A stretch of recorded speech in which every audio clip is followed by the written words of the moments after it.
Jesus faria assim entre Olha, nós em agora, relação à você... possessão demoníaca, não existe seria o caso. Cada caso é um caso.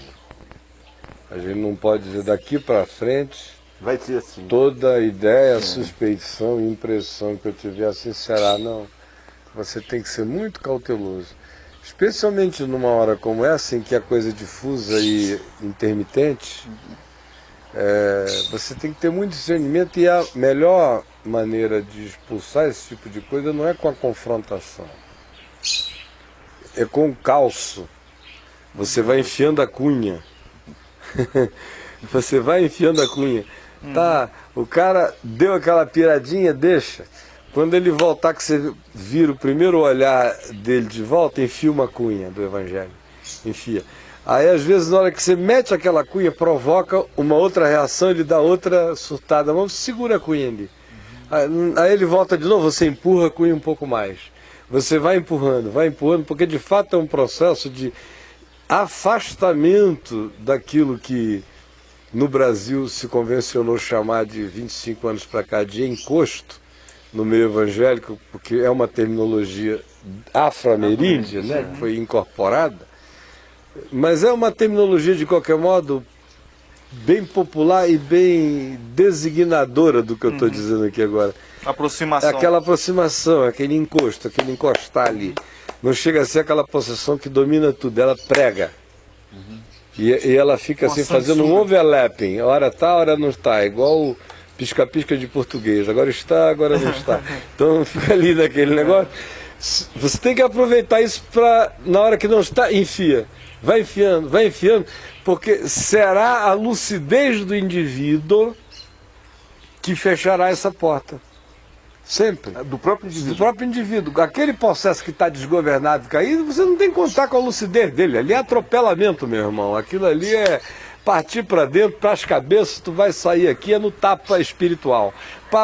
Depois a gente conversa quando o cara abrir o olho. Tem que ir chegando até que a consciência... Esse você vai. Porque se você, com esse tipo, você entrar nessa de ficar na confrontação clássica, você só alimenta o processo. Isso é um negócio que eu aprendi a duras penas em Manaus ainda, quando eu era garoto. Olha só. Sem discernir ainda a diferença entre uma coisa e outra. 90% dos processos que eu encarava ou mais naquele tempo eram possessões clássicas. O cara estava lá batendo na vizinhança inteira, 10 homens não seguravam, comendo vidro, agarrando o sofá e jogando pela janela, uma mulher magrinha falando com aquela voz estrondosamente masculina e gutural, ninguém segura, ninguém isso, ninguém aquilo, ou com clarevidências contando coisas, segredos da vida dos outros, ou em alguns casos até meus, quando eu cheguei no lugar ouvi coisas a meu respeito que ninguém poderia saber. Esse tipo de fenômeno era normal. E eu já chegava na baiana, né, como se diz na linguagem do jiu-jitsu. Já chegava no double leg para botar no chão, montar e massacrar. Então já sai em nome de Jesus e vamos lá. Devagar eu comecei a ver algumas coisas que eu não podia negar que era possessão e eu não podia dizer por que elas eram daquele jeito, que eu não conseguia explicar. E mais o seguinte, você ficava naquela do enfrentamento, do sai em nome de Jesus, e quanto mais você saía, pior ficava. Mandava sair, pior ficava. Parece que mais endurecia e enrijecia a determinação. E aí eram aqueles casos que você ficava naquela luta ali um dia inteiro e ia embora. E dizia, eu volto amanhã de manhã. Aí mais um dia inteiro, aí a pessoa ficava livre, daqui a pouco voltava, né, cara, que deve dar, aí ficava livre. Aí você diz, tomara que agora seja, aí daqui a pouco voltava, era aquela coisa. Aí o terceiro dia, bom, foi com uma senhora que eu fiquei três dias nessa intermitência, que eu comecei a desconfiar que tinha uma coisa errada. E eu digo, eu preciso aprender que fenômeno é esse que está se operando aqui. Aí eu tive uma outra experiência que me ensinou bastante naquela época, com um pastor presbiteriano que ficou possesso. Ele era pastor presbiteriano, mas não era convertido, e como muitos, né? E sabia o evangelho para ensinar para os outros, mas não para a vida dele. Aí ele ficou de caso lá com uma cabocla no interior, e que ele fez de empregada na casa dele, então ele ficava com a mulher dele lá e pegando a cabocla atrás das paredes, e resolveu encarar um bruxo da vila, da aldeia lá do interior do Amazonas, e disse pro cara lá, tirou a maior onda pública, de que ele estava ali em nome de Jesus para acabar com as obras do diabo. Aí o bruxo olhou e falou: você? Com as minhas não. Não você, seu safado. Você está pensando que de onde eu moro eu não vejo você pegando a fulana lá na sua casa, antes dos cultos, antes do não sei o quê? Você não tem nada de Deus, eu vou fazer você pular igual o bolinho fritando em frigideira. Aí o pastor voltou para casa e à noite ele disse que entrou aquela coisa igual luz fluorescente no olhar dele, o mundo mudou. E ele não perdeu a consciência nem um minuto, mas ele perdeu o controle sobre a fala, de modo que ele passou a dizer blasfêmias e blasfêmias e blasfêmias que ele ouvia e não conseguia controlar. Por causa dessa brincadeira, ele acabou sendo levado de lá para Manaus. Aí a denominação, que não era a Igreja Presbiteriana do Brasil, era a Igreja Presbiteriana Independente, que era a igreja dele. Não sabia nem o que fazer com aquilo, são uns ignorantes totais sobre o assunto, e acabaram mandando lá para casa. E ele chegou com um espírito tão lascivo que a minha irmã Sueli passou na sala e o pastor disse: meu Deus, que coxas gostosas! Que coxas gostosas! Minha irmã ficou vermelha. E o papai disse: Sueli, minha filha, saia daqui. E o cara: essas coxas! Aí, bom, a gente saiu de lá, nós fomos com ele para um outro lugar e ficamos naquela luta. Um pastor, né, cara? Hã? Tadinho, um pastor, né? Lá em casa era, papai não, pastor. Ele um pastor. E ele pastor, então só tinha pastor. E o diabo. Aí a gente foi para outro lugar, um amigo nosso foi junto, aí esse amigo que se sentia mais experiente nessas coisas ficou lá um tempão mandando sair, quanto mais ele mandava sair, pior ficava, e eu olhando, digo: não, tem um negócio errado. Até que eu pedi licença, eu tinha 19 anos, eu pedi licença ao papai e a ele, fui lá com o homem e quebrei o paradigma. Comecei a conversar. Aí o cara foi vindo, eu fui conseguindo sustentar a ele mais tempo. Foi. Quando eu introduzi o tema, tinha o refluxo. Aí foi, até que eu consegui segurá-lo ali, num estado de consciência contínua. Aí eu não toquei no assunto, só dei instruções a ele. Até ele ficar liberto, ficou liberto, e daquele dia em diante eu comecei a prestar atenção nisso e fui vendo como funcionava também assim. Ou seja, os estados de possessão não clássicos, não estribuchantes, não confessantes, não agressivos, esses intermitentes que alternam a possessão com um psiquismo humano condicionado pela possessão, são as coisas mais difíceis que tem de enfrentar, de encarar, de discernir, de ir libertando, porque você tem que ter paciência de ir fortalecendo a dimensão humana toda vez que ela emerge. Você tem que fortalecer. Dar lucidez ao próprio indivíduo. E, se possível, segurar o cara ali, fora d'água. Porque funciona assim: se ele bota a cara para fora d'água e você diz em nome de Jesus, ele afunda de novo. Ele tem que botar a cara fora d'água e você dizer: oi, João, que bom que você está aqui. Vamos tomar um copo d'água. E vai chamando o João para fora. Vai. Tem que ir tirando para você iniciar um outro processo. Você tem que fortalecer as bases e os fundamentos da consciência dele para que possa ajudá-lo. Do contrário, a possessão que está nele não é daquele tipo que sai no tranco. Essas que saem no tranco, essas possessões oiô, elas não têm raízes.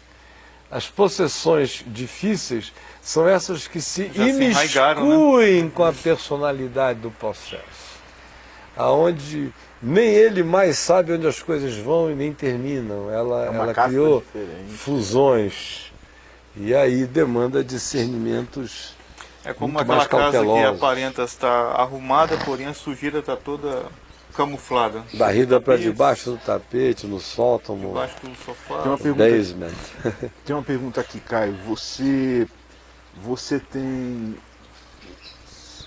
Aqui em Brasília, você tem defrontado com muitos endemoniados ou processos assim? Não, aqui em Brasília, dos endemoniados do tipo clássico, eu só orei expulsando demônios de 3 pessoas desde que eu cheguei aqui, do tipo clássico. Fora daqui, nesse mesmo período em que eu moro aqui, já. Mas, por exemplo, é difícil você ir ao Amazonas e não expulsar algum demônio. Quase toda vez que eu vou lá me sobra algum. Alguém que sabe que eu estou lá e leva na casa da mamãe.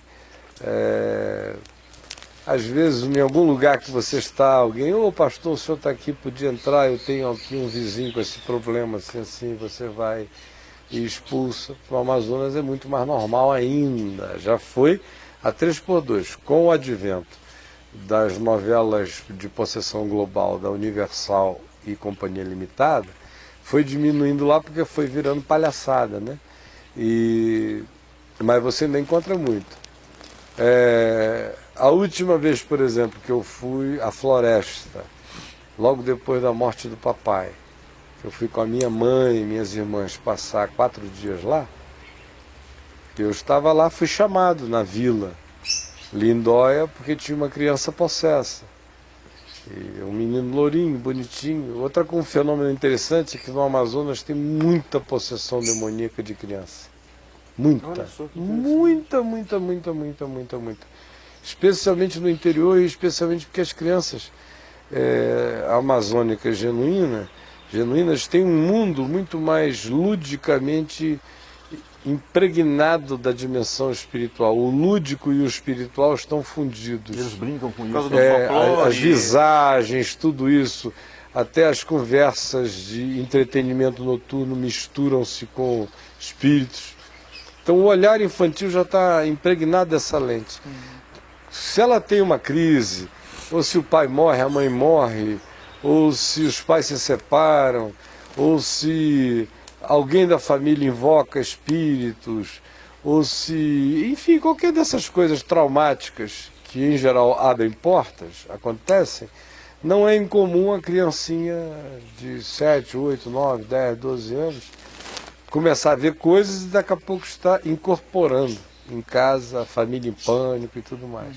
Então, dessa última vez que eu estava lá, eu fui chamado de repente lá na vila, cheguei lá, tinha um garotinho lourinho, num estado de desespero, eu orei com ele, eu vi que o caso dele não era de possessão que iria se manifestar assim na hora. Aí eu falei, quer saber, deixa eu levá-lo comigo. Aí são as 9, 10 da manhã, eu ia passar o dia recebendo amigos lá na floresta, e eu levei-o lá para o lugar onde eu estava, no meio do mato, e ele passou o dia inteiro comigo. De vez em quando eu sentia que ele dava uma tonteadinha, eu ia com ele lá num canto, dava uma conversada, fui aí tal, ajudando o garotinho, até que no fim do dia ele estava bem melhor. Aí sim eu pude orar com ele, já assim dando aquela cimentada no negócio, e levando-o para casa, instruindo a família toda sobre o que estava acontecendo, o que eles deveriam fazer, instruindo uma senhora lá de perto que era cristã e que eu achei que poderia ter algum meio de ajudar o garoto, com regularidade, com coisas muito simples, lendo a Bíblia com ele, orando com ele e tal. Nordeste, nos últimos 5 anos, 2 ou 3 vezes aconteceu também, de expulsar demônios. Agora aqui em Brasília,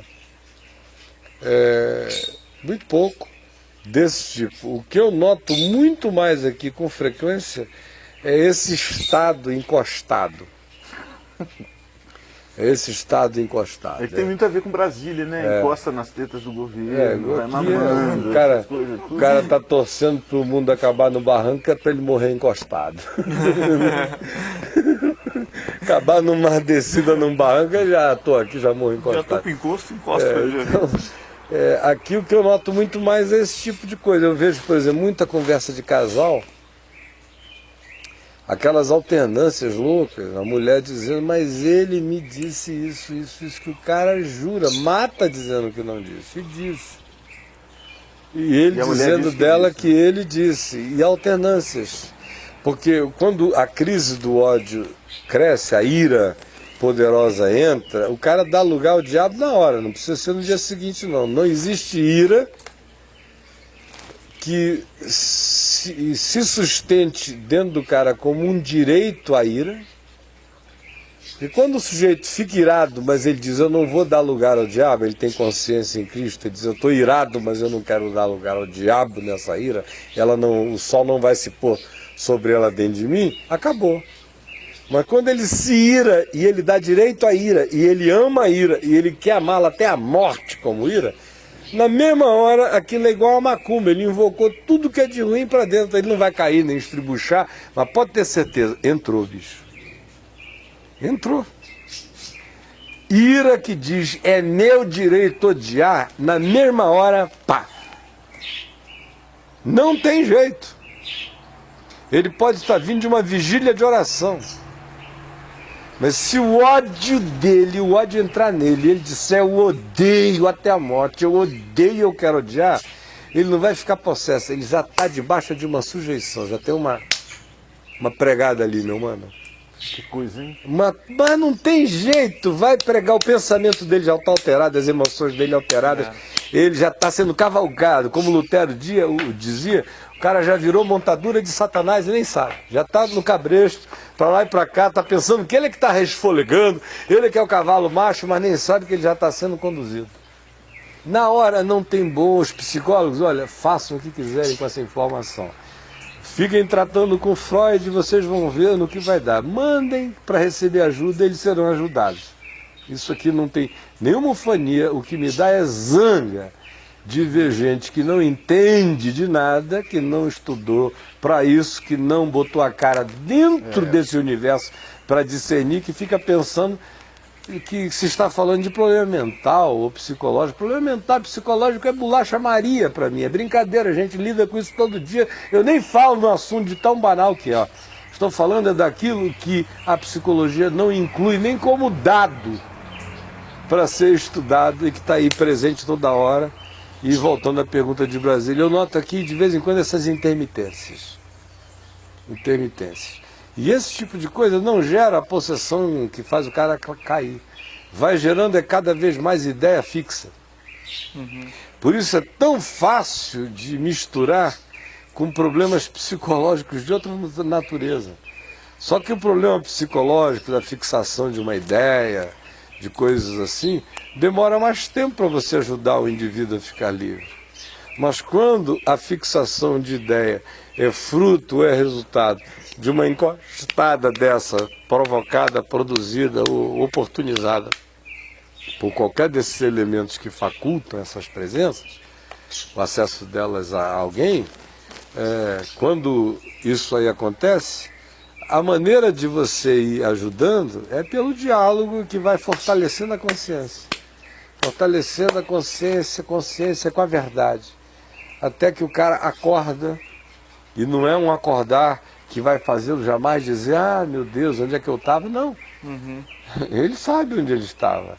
Ele não consegue entender por que ele ficou tomado, literalmente, de um espírito de tanto ódio, de tanta raiva, de uma coisa tão alien, que tomou conta dos processos dele, que foram potencializados por uma coisa diabólica ao extremo no coração. Mas e aí? Tem muito comentário.